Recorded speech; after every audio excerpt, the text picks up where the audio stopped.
और जब ये दोनों छोड़ देते हैं और इधर छोड़ दिया कर्म उपासना इन्होंने आत्मा मान करके, और वहां कर्म उपासना छोड़ दिया कैसा, आत्मा को न मान करके, तो इसके लिए कहते हैं अंधम तम प्रवेश।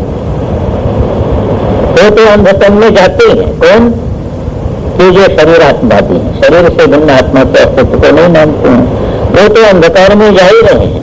पर उससे भी अंधकार में ये जा रहे हैं कि आत्मा को मान करके भी सब साधन छोड़ दिया उन्होंने, ज्ञान के साधन में प्रवृत्त नहीं हो रहे हैं, उपासना कर्म के साधन में प्रवृत्त नहीं हो रहे हैं। तो खाली जो है ऐसा मान करके, ऐसा सुन करके उन्होंने सब साधन छोड़ दिया, वैदिक साधन छोड़ दिया।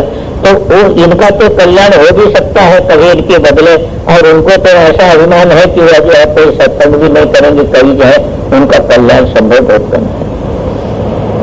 तो इस प्रकार का अर्थ लेते हैं। आगे कैसी संगति बताते हैं इसकी, अब लगाइए अंधम तमः प्रविशन्ति, और ये असंभूति यानी असंभव की उपासना करते हैं। असंभव की उपासना करते हैं मेरे कोई आत्मा का संभव हो ही नहीं सकता है। और ततो भूय तमो, जो संभूति में, संभूति माने संभव आत्मा के अस्तित्व को तो मान लिया, पर बाकी सब कर्म इत्यादि उसके पास छोड़ दिए, तो उससे भी अंधकार में जाते हैं। ये हो गया। अब कहते हैं कि अन्य देव संभव, अन्य देव असंभव। यहाँ पर संभव का जो मानते हैं उनका अन्य फल है, आत्मा के अस्तित्व को मानते हैं उसका फल दूसरा, आस्तिक के लिए दूसरा फल है, और नास्तिक के लिए शास्त्र में दूसरा फल है।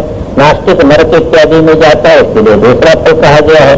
आत्मा वाले के लिए आत्मास्तित्व को मानता है, उसका दूसरा फल कहा गया है। तो दोनों का फल शास्त्र में कहा गया है। इसलिए अब दोनों का देखिए समुच्चय करते हैं। कैसे समुच्चय करते हैं, तो समुच्चय में वो लोग मानते हैं कि संभूतिम च विनाशम च यस्तद वेद उभय गुणशः, संभूति को भी मानते हैं और विनाश को भी मानते हैं। ऐसे संभूति को मानते हैं कि संभूति में परमात्मा है, और नाश धर्म वाला ये शरीर भी है। इस शरीर के आधार पर जो है हम कर्म उपासना करेंगे, इसलिए इसकी उपेक्षा नहीं करते। शरीर को साधक दोनों को मानता है ना, ये कहते हैं कि शरीर को स्वस्थ रखना चाहिए, तो स्वस्थ रखना चाहिए, कि ये स्वस्थ नहीं रहेगा तो आप साधना कैसे करोगे। ये संभूति को भी और जो है विनाश को, विनाश हो गया शरीर और संभूति हो गया परमात्मा, ये दोनों को लेकर के, मतलब वो साधन नहीं छोड़ते, साधन नहीं छोड़ते, उपेक्षा नहीं करते इसकी। इसलिए साधन नहीं छोड़ते हैं, साधन परमात्मा को मान करके परमात्मा प्राप्ति के साधन में जो लगे रहते हैं, वो विनाशे में मृत्युम तीर्था, तो विनाश की मन शरीर के द्वारा निष्पन्न जो शास्त्रीय साधन, उसके द्वारा पशुकर्म रूप जो मृत्यु है, उस मृत्यु से तर जाते हैं, और संभूत्या अमृतमस्मृते, और उस परमात्मा को जो है वह प्राप्त करके मोक्ष को प्राप्त कर लेते हैं। इसके द्वारा जो है इस मृत्यु को तर जाते हैं और परमात्मा को प्राप्त करके मुख्य मोक्ष को प्राप्त कर लेते हैं। उनका अर्थ ऐसा है। माध्यंगिनी शाखा में ऐसा अर्थ की संगति बन भी सकती है, पर कान शाखा में किसी भी प्रकार इस प्रकार के अर्थ की संगति नहीं बन सकती है। इसीलिए भाष्यकार भगवान ने जब प्रकरण को कर दिया, तो कौन ऐसा अर्थ करेंगे जो एक प्रकरण मानेंगे, एक प्रकरण मान करके जो अर्थ करने वाले हैं, तो इस प्रकार का अर्थ लगाते हैं। और यहाँ पर भाष्यकार भगवान ने कहा कि शुरू में ही दो प्रकरण है, एक जो है वह ज्ञान का प्रकरण है और एक कर्म का प्रकरण है। और कर्म के प्रकरण में ये बात कही जा रही है कि कर्म उपासना साथ साथ करनी चाहिए, और उपासना के प्रकरण में ही ये बात कही गई कि संभूति उपासना और असंभूति उपासना एक साथ की जा सकती है। इसलिए कान शाखा के अनुसार जो है यही अर्थ जो है वह उत्कृष्ट अर्थ है, इसमें दूसरे किसी प्रकार का अर्थ नहीं बन सकता है। इसलिए भाष्यकार भगवान ने वही अर्थ लिया। तो ऐसा वो लोग अर्थ मान लेते हैं। अंतःकरण की शुद्धि कर लिया, यही मृत्यु से, अशुद्ध कर्मों से बच गया, ये मृत्यु को करना है, और आत्मज्ञान के द्वारा अमृतत्व की प्राप्ति, वो लोग ये मानते हैं। और पूर्व पक्ष में वही जो है वह एक लोकायत में तो शरीर को ही मान लिया खाली, और दूसरे ने आत्मा को ही मान लिया और शरीर की उपेक्षा कर दिया, कर्म की उपेक्षा कर दिया, सबकी उपेक्षा कर दिया, आत्मा को ही मान लिया। तो दोनों के समुच्चय के लिए इस प्रकार कहा कि शरीर को साधन के लिए शरीर की अपेक्षा है, इसे साधन दृष्टि से शरीर को मान लिया, इसको मान करके जो है शास्त्रानुसार साधन उसने किया और आत्मज्ञान के द्वारा अमृतत्व को प्राप्त कर लिया। वो तो पक्ष खत्म हो गया ना, वो तो दोनों की निंदा कर दिया, वो दोनों पक्षों की निंदा कर दिया। अब समुच्चय पक्ष ले लिया, समुच्चय पक्ष ले लिया, तो समुच्चय पक्ष में ये लिया कि ये शरीर को कर्म के लिए शरीर को मानते हैं, यानी किसी का संकल्प क्या करेगा कर्म में, हम गोत्रोत्पन्न हम अनुशर्मा हम कर्म हम करिष्ये, उपासना में कर्म में यही तो संकल्प करेगा, तो शरीर को आधार बना करके संकल्प करता हो, पर शरीर से भिन्न आत्मा को जानता है, शरीर से भिन्न आत्मा को मानता है, पर कर्म जो करेगा वो कैसे करेगा, इस शरीर के साथ जो इसी को लेकर के संकल्प करेगा, इसलिए इसको मानता है। इसको मानने से क्या होगा कि वह कर्म के द्वारा अपने अंतःकरण को शुद्ध कर लेगा, शास्त्रीय कर्म के द्वारा, नित्य कर्म के द्वारा अंतःकरण को शुद्ध कर लेगा, कर्म उपासना के द्वारा अंतःकरण को शुद्ध कर लेगा। और जब शरीर से भिन्न आत्मा को जानता मानता है तब उस आत्मा का ज्ञान प्राप्त करके, शुद्ध अंतःकरण में आत्मा का ज्ञान प्राप्त करके और अमृतत्व में स्मृति मोक्ष अमृतत्व को, मोक्ष रूपी अमृतत्व को प्राप्त कर लेते हैं। ये अर्थ जो है उस पक्ष का अर्थ है, पर ये अर्थ जो है इतना ध्यान रखेगा, ये अर्थ माध्यमिक शाखा में ही जाएगा। ये समझे, माध्यमिक शाखा से ही बन सकता है, क्योंकि एक जो है वहां पर क्रम समुच्चय, माध्यमिक शाखा में भी क्रम समुच्चय जो है लेंगे, पर वो माध्यमिक शाखा से ही बन सकता है, क्योंकि वहां पर पाठ ऐसा नहीं है, वहां पर ये मंत्र पहले है, तो विद्याम चाहे विद्याम चाहे पहले पाठ नहीं है उसमें, वो संभूति वाला पाठ जो है वो पूर्व में है, और जो है वह विद्याम चाहे ये पाठ बाद में है। तो संभूति वाला जो पाठ पहले है, इसलिए पाठ की उस प्रकार की संगति, और तम ब्रह्म खम ब्रह्म करके उसका समापन है, इसलिए एक ब्रह्म में पूरे प्रकरण का जो है वह तात्पर्य निकल सकता है, इसलिए माध्यमिक शाखा के अनुसार उस प्रकार का अर्थ बन सकता है। कान शाखा पर यह भाष्य है, इसलिए भाष्यकार भगवान ने वो अर्थ नहीं लिया, क्योंकि इसमें दो प्रकरण माने बिना संगति बन नहीं सकती किसी प्रकार। तो फिर एक प्रसंग में ये बात कर दी।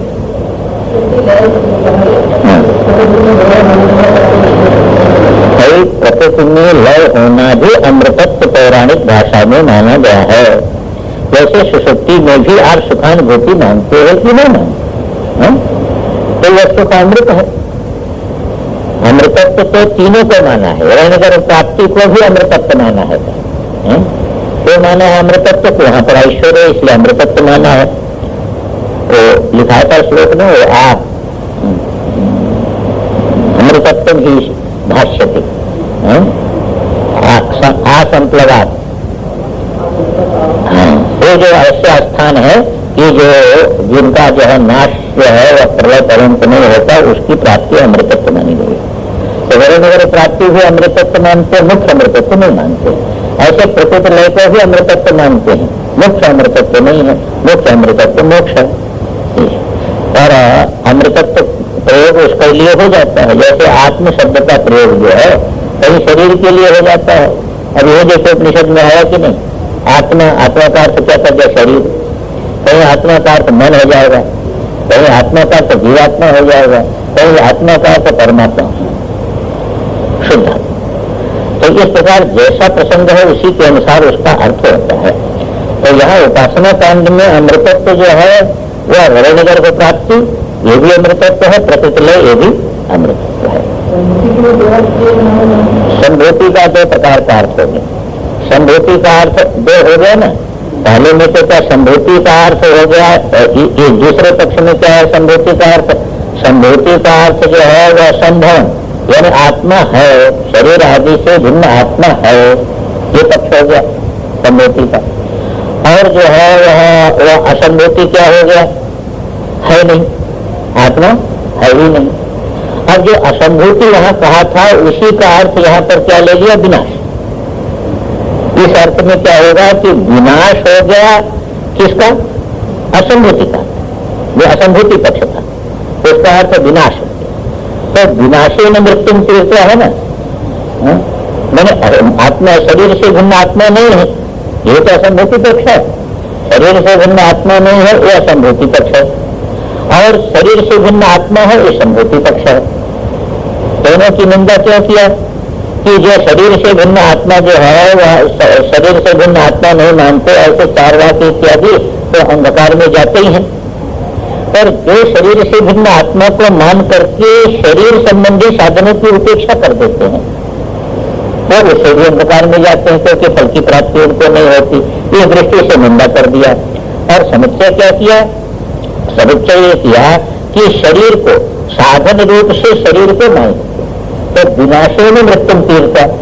विनाश माने शरीर, मैंने शरीर साध्य जो कर्म और उपासना उसके द्वारा जो है वो अंतःकरण की अशुद्धि रूपी मृत्यु, अंतःकरण की अशुद्धि रूपी मृत्यु को कर जाते हैं। और जो है वह उसके द्वारा, किसके द्वारा? संभूतिया। संभूतिया माने वह आत्मा, संभूति है आत्मा। तो आत्मज्ञान के द्वारा, आत्मज्ञान को प्राप्त करके अमृतत्व अश्मिते मोक्ष रूपी फल प्राप्त कर लेते हैं। ये फल है। पर ये अर्थ जो मैंने प्रसंग से भले ही बताया, ये अर्थ जो है कारण शाखा के पाठ के अनुसार कभी हो नहीं सकता है। माध्यमिक शाखा में ये अर्थ हो सकता है। इसका स्मरण हम जो है वह कारिका में भाष्यकार भगवान, यही भाष्यकार भगवान जब माध्यमिक शाखा के अनुसार वहां पर अर्थ करेंगे तो इस प्रसंग में मैं इस बात को बताऊंगा। पर यहाँ काल शाखा के अनुसार दो प्रकरण है। दो प्रकरण होने के कारण इसमें जो है मुख्य अमृतत्व की बात आ नहीं सकती है। एक कर्म उपासना में मुख्य अमृतत्व की बात नहीं आ सकती है, इसलिए प्रकृति लय ही यहाँ पर अमृतत्व है, अथवा जो है इसमें जो है हिरण्यगर्भ प्राप्ति ही अमृतत्व है। यही अर्थ संभव है, दूसरा अर्थ संभव नहीं। ओम पूर्णमदः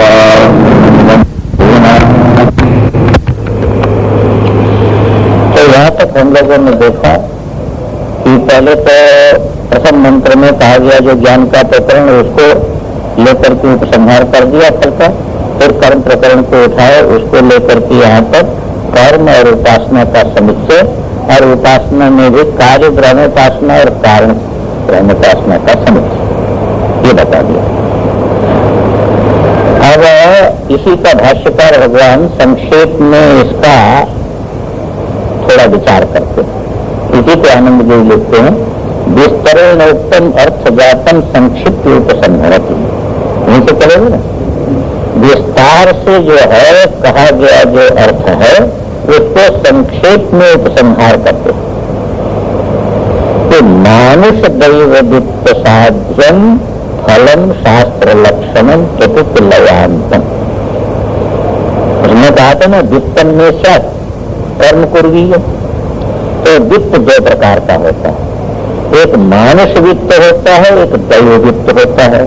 गौ हिरण्य इत्यादि ये जो है मानुष वित्त है, ये क्या है? मानुष वित्त।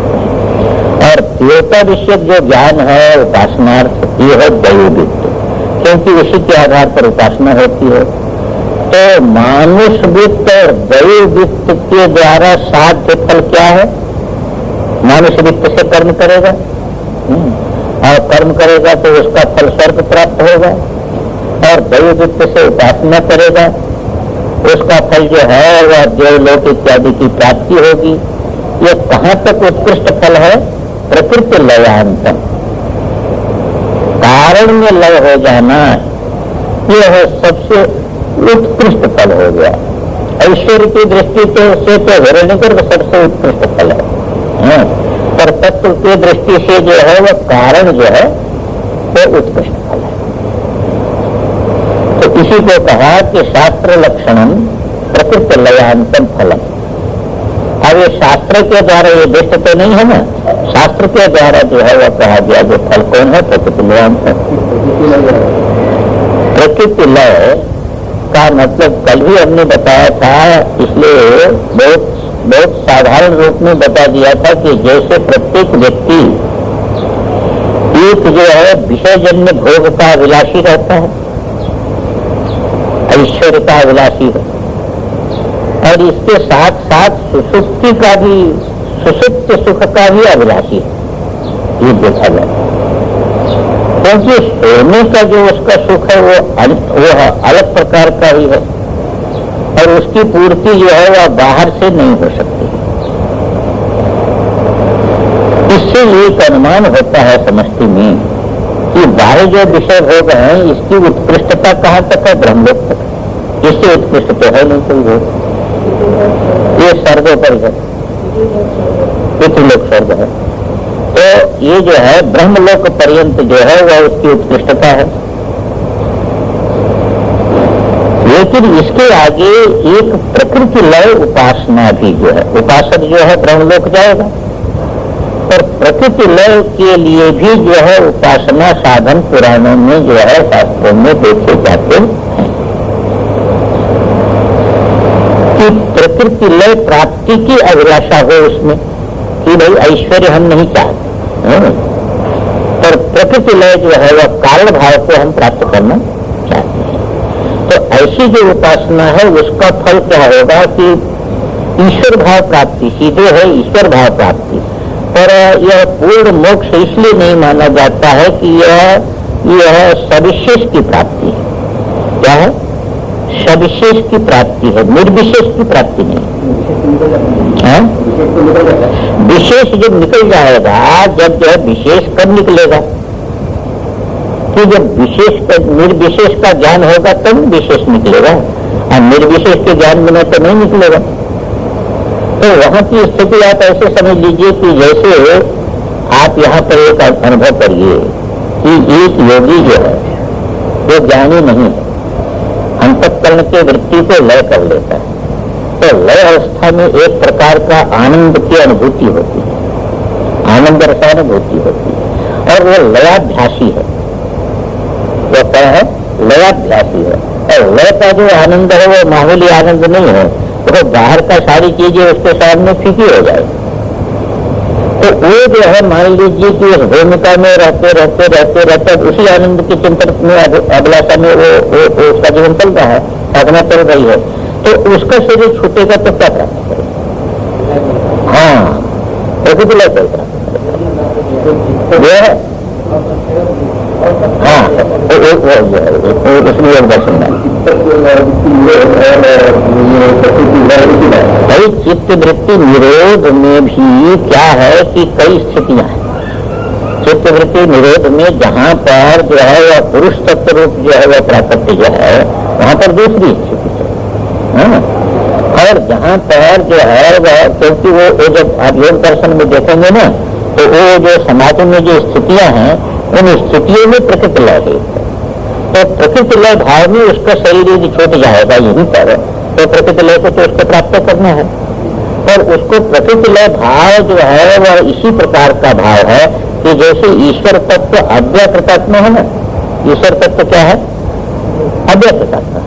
हिरण्य गर्भ तत्व तो समष्टि जो है ज्ञान शक्ति क्रिया शक्ति ये है, और ईश्वर तत्व जो है वह अव्यकृतात्मा है।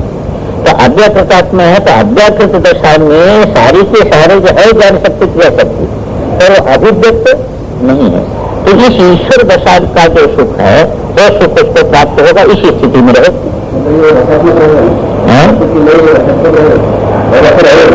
रस तो ही है, जैसे सुशक्ति में रस है और अनुभुव्यक्त है, वो दशा में अनुभुव्यक्त है।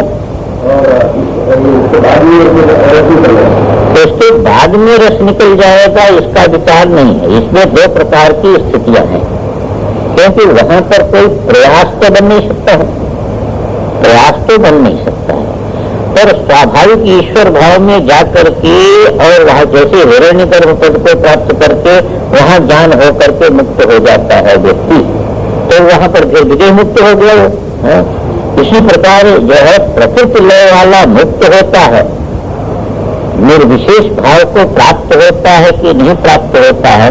तो निर्विशेष भाव के प्राप्त होने के लिए बाहर से तो कोई निमित्त दिख नहीं रहा है, पर कोई चीज इस प्रकार की होती है कि जिसको थोड़ा समझ के रखना चाहिए। लोग दर्शन में भी इस बात पर विचार किया कि इतने कोटि तक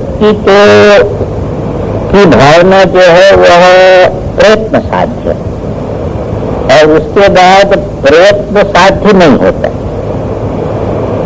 समझे ना। वो वेग ही चलता है, जो वेग रहता है वो वेग ही उसको ले जाता है। तो इस प्रकार की यदि कोई स्थिति है और उसको इस प्रकार का जो है परोक्ष ज्ञान है, तो ऐसा भी हो सकता है कि प्रकृति लय में भी वो मुक्त हो सकता है, क्योंकि वहां सब प्रयत्न अपेक्षित नहीं है, सब प्रयत्न अपेक्षित नहीं है, इसलिए ऐसा भी अनुमान हो सकता है। पूरी प्रक्रिया विचार करने पर ऐसा लगता है। इधर परोक्ष ज्ञान बहुत जरूरी है। इधर परोक्ष ज्ञान नहीं है तो यहाँ भी ब्रह्मलोक जाकर के भी नहीं मुक्त हो सकता है। परोक्ष ज्ञान तो वहां होना चाहिए ना, ये बहुत जरूरी है। तो ये कहते हैं कि प्रकृति लयांत जो है फल हुआ, शास्त्र लक्षण फल प्रकृति लयांत हुआ, एकावती संसार गति, बस यहाँ तक संसार गति है। प्रकृति लयांत संसार गति है। क्यों कि जागृत स्वप्न रूप जो है आपका यह लोक और जितने लोक हैं सब हैं, और सुषुप्ति ये प्रकृति लय में है, इसलिए ये संसार गति ही है। अतः पूर्वम पूर्वोत्तमात्मभूत विजानतः इति सर्वात्म भाव सर्वेषणा संन्यास ज्ञान निष्ठा फल। अब इसके बाद जो है वह जो पहले का आत्मज्ञान बताया, आत्मभावभूत विजानतः, इसमें तो सर्वात्म भाव हो गया, उसमें हो गया सर्वात्म भाव, और सर्वात्म भावात्मक ये ज्ञान हुआ, ये प्रकृति लय नहीं हुआ। यद्य दृष्टि का भान प्रकृति लय में भी नहीं है, दृष्टि अहंता तो प्रकृति लय में आवृत है, इसलिए दृष्टि का भान तो नहीं है, पर सर्वात्म भाव भी नहीं है। हाँ, ये दोनों चीज, इसमें दोनों में बहुत बड़ा अंतर है, दोनों में बहुत बड़ा जो है अंतर है। जैसे दो स्थिति, जैसे मान लीजिए कि आप पर्दा है उस पर पूर्ण अंधकार कर दीजिए, तो भी पर्दा है, पर्दा है, दूसरी चीज नहीं वहां पर, चित्र तो नहीं है ना, पर्दा ही है, पर पर्दा प्रकाशित नहीं है। ये स्थिति हो गई ना। और आप प्रकाश जला दीजिए तो पर्दा प्रकाशित हो गया। अब वो प्रकाशित पर्दा है, अभिव्यक्त पर्दा है, वो अनभिव्यक्त पर्दा है। और चित्र की दशा क्या होती है? चित्र की दशा तो ये होती है, पहले वो अप्रकाश आएगा, यानी पहले अंधकार करेंगे आप, फिर जो है वह फिल्म के माध्यम से सीमित प्रकाश फेंकेंगे, एक माध्यम से सीमित प्रकाश फेंकेंगे, तो ये सीमित प्रकाश चित्र के रूप में ऊपर अभिव्यक्त होगा। एक चित्र दशा एक हो गई, आवृत दशा एक हो गई पर्दे की, और अनावृत दशा एक हो गई। ऐसे यहाँ भी है। चित्र दशा क्या है? चित्र दशा ये जागृत स्वप्न जिसको हम देख रहे हैं, इस लोक से लेकर के जो है लोक पर्यंत जो भान है, ये चित्र दशा का है। एक से एक उत्कृष्ट है, एक से एक उत्कृष्ट है। और आवृत दशा क्या है? यही प्रकृति लय। यहाँ पर दृष्टि में सुषुप्ति और यहाँ प्रकृति लय, यहाँ आवृत दशा है। यहाँ पर चित्र नहीं, पर पर्दा का भी बोध नहीं, मुख्य चीज ये है। पर्दा भी प्रकाशित नहीं है, जगत प्रकाशित नहीं, जगत नहीं है, जगत का भान नहीं है, तो स्वरूप का भी भान नहीं है। स्वरूप है, स्वरूप तो है ही, दोनों दशा में स्वरूप है। और इस दशा में जो है, ये दशा में भी स्वरूप है और सुषुप्त दशा में भी स्वरूप है, क्योंकि स्वरूप का प्राप्त नहीं हो सकता।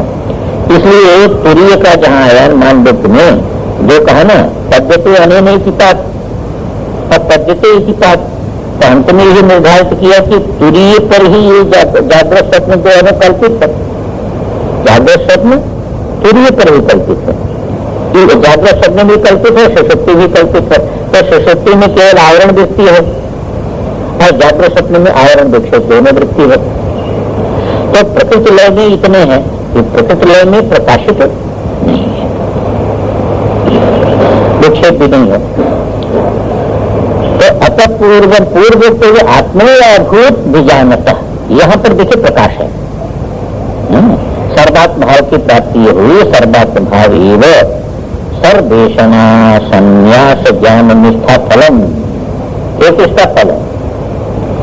ये कर्म उपासना का फल नहीं है, ये कर्म उपासना का फल नहीं है, ये सर्वेषण परित्याग पूर्वक जो संन्यास ज्ञान निष्ठा, सर्वेषणा संन्यास, पुत्रेषणाया वित्तेषणाया लोकेषणाया, जगत के संपूर्ण येषणाओं का परित्याग यही हो गया संन्यास। और संन्यास पूर्वक ज्ञान, भाष्यकार भगवान यहाँ पर बहुत बार जोड़ देते हैं, संन्यास पूर्व का ज्ञानादेव मुक्ति। जब तक आपका ज्ञान जो है वह ईश्वरातर परित्याग पूर्वक नहीं होगा, तब तक वह बुद्धि में आने पर भी अनुभव में नहीं आ सकता। ये पक्की बात। ईश्वर परित्याग पूर्वक जब तक ये ज्ञान नहीं होगा, तब तक वह परोक्ष अपरोक्ष में परिणत नहीं होगा। इसलिए भाष्यकार भगवान जहां भी जो है ऐसा नहीं लिखते ज्ञान से मुक्ति, तो जहां भी ये विशेषण लगाते हैं कि संन्यास पूर्वक ज्ञानादेव मुक्ति, मैंने ईश्वर परित्याग पूर्वक जो ज्ञान है वही मुक्ति का हेतु बनता है, क्योंकि अपरोक्षता उसमें हो जाती है और इसमें अपरोक्षता नहीं हो पाती है। ये जो है वह ध्यान दें। बहुत लोगों को ये भ्रम होता है और बहुत लोग ये पक्षपात मानते हैं भाष्यकार भगवान का, क्योंकि वो कहते संन्यास पूर्व का जो है ज्ञानादेव मुक्ति, तो बिना संन्यास के ज्ञान नहीं हो सकता है। ये पक्षपात है, क्योंकि जनकादि को भी ज्ञान होता है। और जो है संन्यास का अर्थ जगह जगह क्या लिखते हैं, ईश्वरात्र परित्याग, और ईश्वरात्र परित्याग जो है किए बिना जनक को भी अनुभव नहीं हो सकता है, किसी को भी नहीं हो सकता। इसलिए इस पर विशेष जो है जोड़ इसलिए देते हैं कि परोक्ष ज्ञान रूपी बुद्धि भ्रम आपको हो सकता है, पर अपरोक्ष के लिए ईश्वर परित्याग आवश्यक है।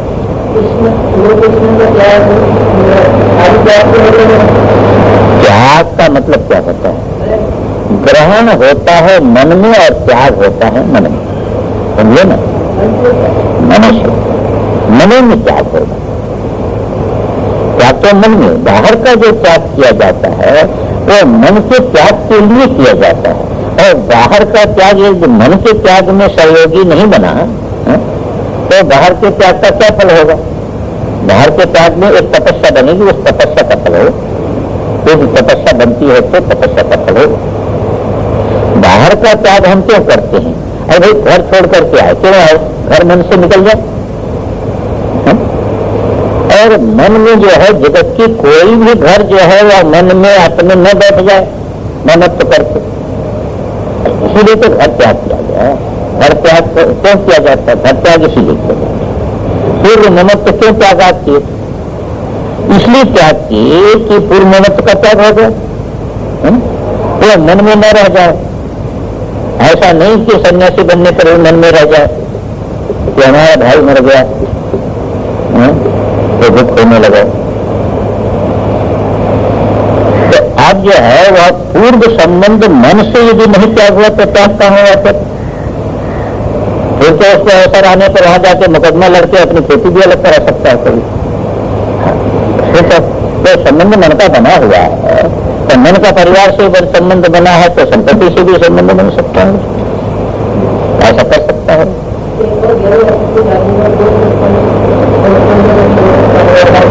उसको समझिए पहले ये चीज हो गई। तो बाह्य त्याग किस लिए है? मन त्याग, ये मन त्याग के लिए है।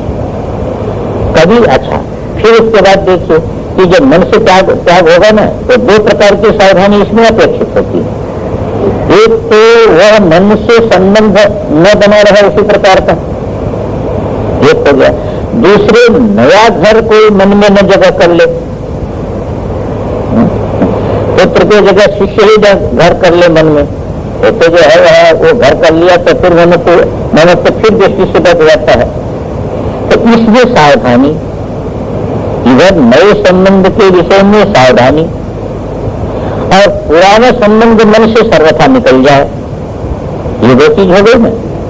अब इसके बाद एक चीज होता है जिसको ऐसा मानते हैं, अभिनिवेशात्मक मानते हैं, कि जैसे मान लीजिए कोई डब्बी है और उस डब्बी में आपने हींग रख दिया, हींग रखने के बाद आपने हींग फेंक दिया डब्बी से, हींग डब्बी से फेंक दी।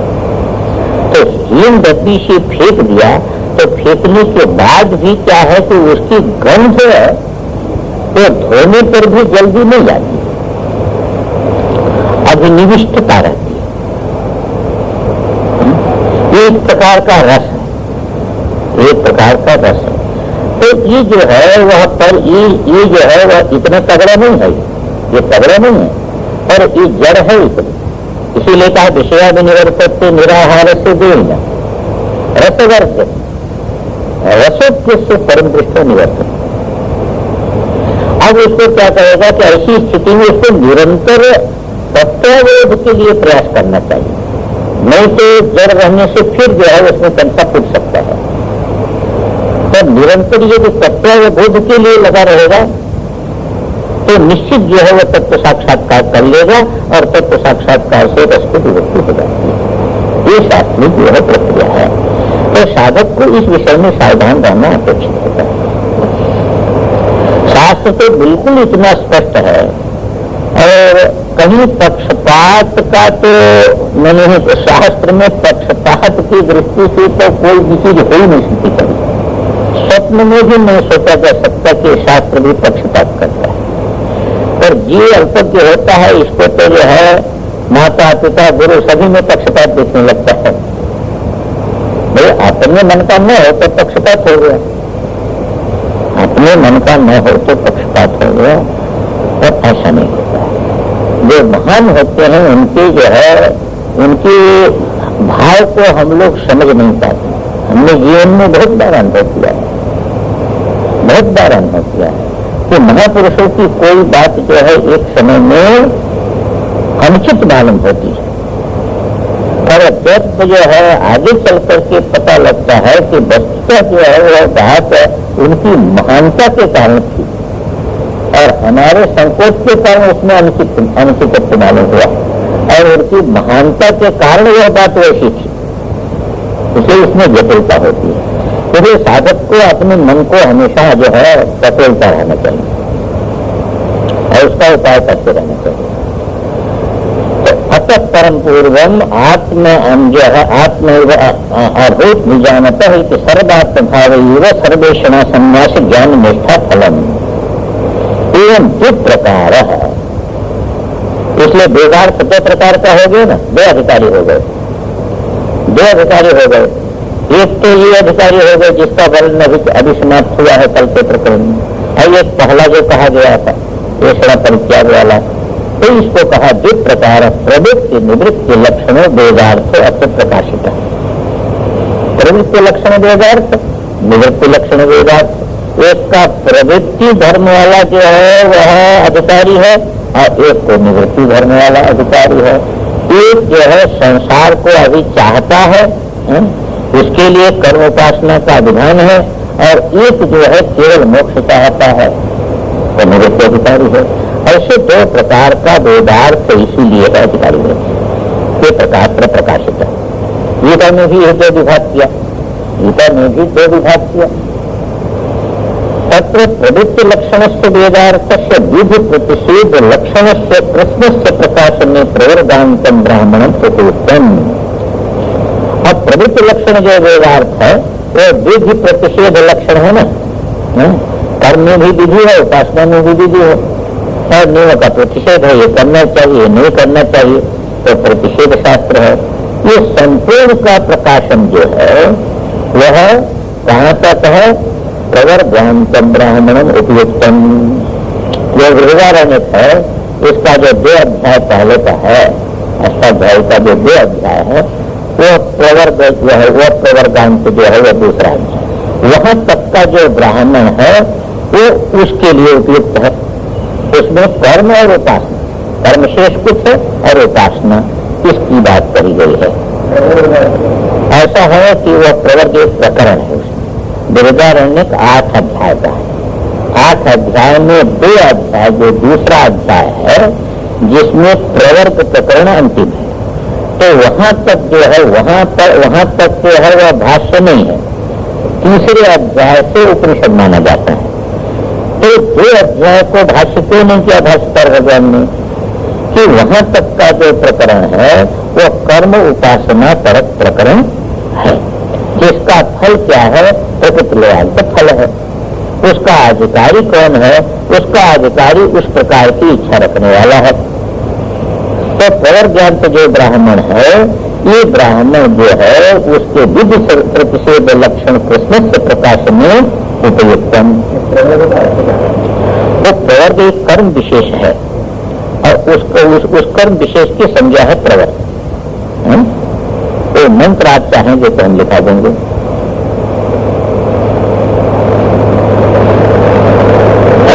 निवृत्ति लक्षण से वेदार्थ से प्रकाशन अत ऊर्धम वेदारण्यकम उपयुक्तम।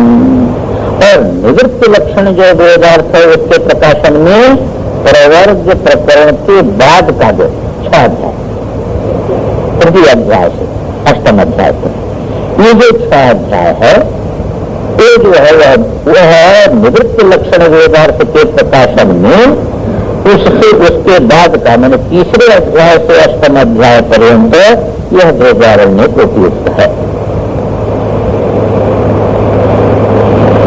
अब थोड़ी सी आनंदगिरी देखिए, शरीर देखिए, मानस वित्त आया था, एक दैव वित्त आया था, है ना? मानस वित्त और दैव। मानस वित्त क्या है और दैव वित्त क्या है, इसको आनंदगिरी लिखते हैं। देखो, शरीर पाटन कर्म के लिए देखिए शरीर में भी पटता होनी चाहिए। मैं हाथे न उठे तो कैसे संकल्प करेगा, नहीं विकलांग के लिए नहीं बनेगा ना। अरे हम कहते ऐसे हाथ ऐसा कमजोर हो किसी का उठते नहीं कर जाता है, तो शरीर में पटता होनी चाहिए। यदि पटता नहीं रही तो कर्म नहीं कर सकता, कर्म का अधिकारी भी नहीं बनेगा। हाथ लीला रहे तो कर्म का अधिकारी नहीं बन सकता, तो कर्माधिकारी नहीं रहेगा। तो ये वित्त चाहिए, कर्म करने के लिए वित्त चाहिए, तो उसमें शरीर पाटे भी चाहिए, शरीर में पटता चाहिए। सभी जगह इसकी ये होती है। एक हमको बहुत पहले महात्मा मिले, बड़े अच्छे तांत्रिक थे, उनके गुरु जी बहुत जो है उच्च कोटि के तांत्रिक थे, ऐसा ही बताते। तो कहते थे कि गुरु जी ने हमको भेजा है कि सभी जितने शक्तिपीठ हैं वहाँ कोई न कोई यंत्र कहीं न कहीं छिपा हुआ रखा है, उसको खोज करके तुम ले आओ नोट कर। बड़ा अच्छा विद्वान था। तो उसका अंगूठा जो है वो ये कटा हुआ था टुकड़ा।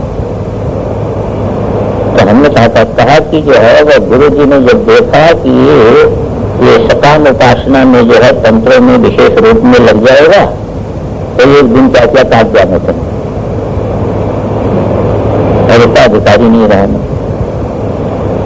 तो अब जो है वह मोक्षार्थी बनाने के लिए उन्होंने हमारे प्रवृत्ति को जो है उसको तोड़ दिया, मोटा तोड़ दिया। हम बताओ ये दया है कि ये जो है वह अन्याय है, क्या है, अब इसको विचार करके देखिए।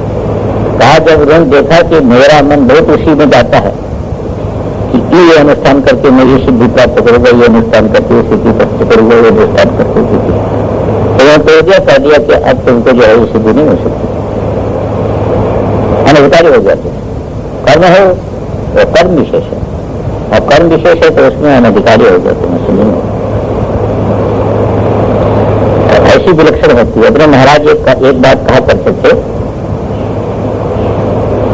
हाँ वो कहीं मिला होगा उनको या ये बात कहते थे, वो कहते थे जो तम्बाकू खाता है उसको मंत्र सिद्धि नहीं हो सकती, मैंने शुद्ध शास्त्रीय मंत्र सिद्धि नहीं हो सकती। ऐसा जो है वहाँ जैसे जो है वहाँ भूत प्रेत इत्यादि मंत्र की सिद्धि भले हो जाए, और जो सात्विक मंत्र है तो सात्विक मंत्र की सिद्धि तम्बाकू खाने वाले को नहीं, ऐसा क्या करते लिखा है नहीं, ऐसा लिखा तो ऐसा वाक्य मिलता है जैसे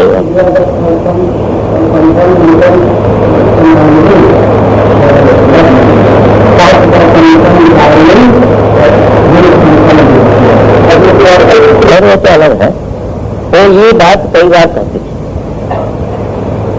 तो उसको मंत्र सिद्धि नहीं हो सकती। तो ऐसे इन चीजों में इसी व्यवहार पड़ता है ना, इसलिए तो लोगों की सिद्धि नहीं होती ना। एक एक चीज की जो तो महात्मा ने हमको बताया कि हमारा अंगूठा इसलिए काट दिया गुरु जी ने, तो हमको ये सिद्धि के चक्कर बड़ा मन में घूमता रहता था। उन्होंने काट दिया, कहा कि जा तेरे को ये सब काम देगा नहीं। महात्मा होते क्या, आप भी शर्मा जी को शुद्धानंद जो शुद्धानंद करो।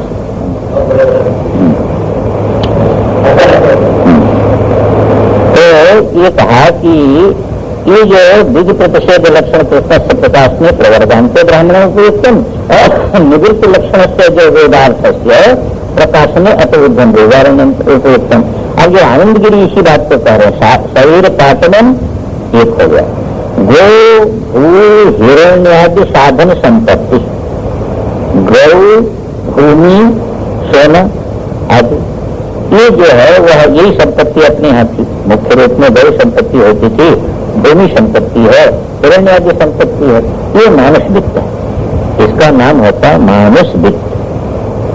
कर्म के लिए मानस वित्त अपेक्षित, इसलिए वित्त में साथ कर्म करूंगी, वित्त अपने को होना जिससे मैं कर्म करूं।